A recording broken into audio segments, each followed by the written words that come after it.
Good morning. Our pew of trust for today is chapter 31, Ask and you shall receive.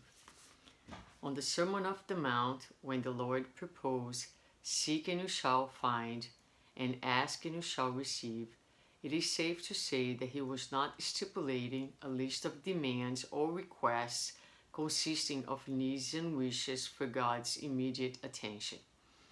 A being that acts in this way believes that the Father has a reservoir of fickle blessings to be negotiated with humankind. Our Father of infinite love does not cave before egoistic human interests, nor does he serve as if he were a magic lamp and mere provider of demands at the service of humans' desires. God is source, strength, and life that structures universal harmony within our universe and makes this available to each one of us on the basis of real need and merit. From the teaching, Knock and it shall be open, the Lord provides each being with an awareness that the Father is both the provider and the source.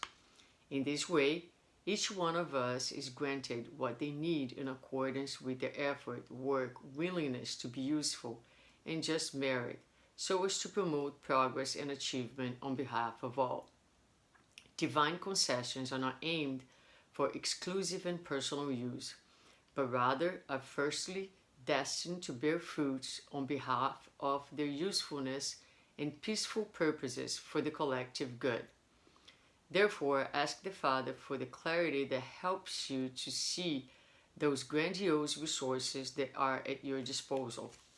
Use your intelligence and capacity to knock on that sacred door of spiritual abundance and channel your strengths to search for that which enriches your soul to live a life of strength and inspiration to fulfill those duties that life has assigned to you. By doing this, you activate your best resources and will certainly obtain what is essential and sufficient for your life. So this passage is really interesting because it reminds me of the need that we have to learn to pray.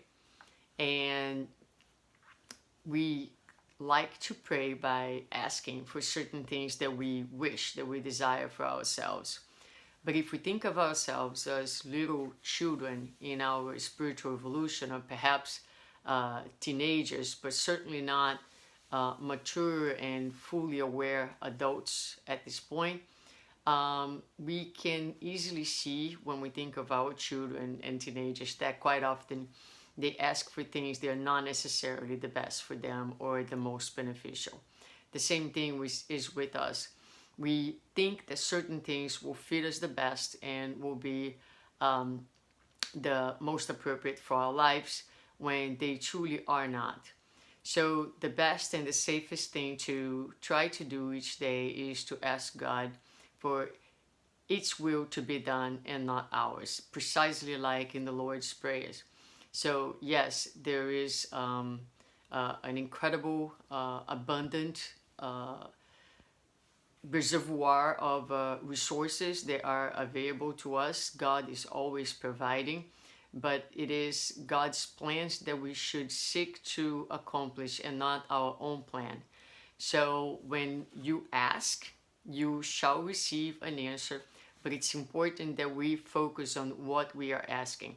And because more often than not, we don't know what's best for us, it's the safest thing to ask God to help us to see and to accomplish its plans and not ours. And when we ask for that, we need to be ready to receive, because a lot of times the answer that we will receive, the response to our prayer won't be necessarily what we were deep inside wishing for, but it will always be the absolutely best for us in that given moment. So this calls for trust. This calls for believing and trusting that what's coming to you is always God's answer. God's always going to take our prayers. The response will always come. The things that it doesn't come necessarily in the ways that sometimes we wish and desire for ourselves. With that in mind, don't forget to knock on God's door, because it is there for us to knock and to do your part in the process. It's not enough to ask, it's also important that we are willing to do our part in this collaboration between you and your Father.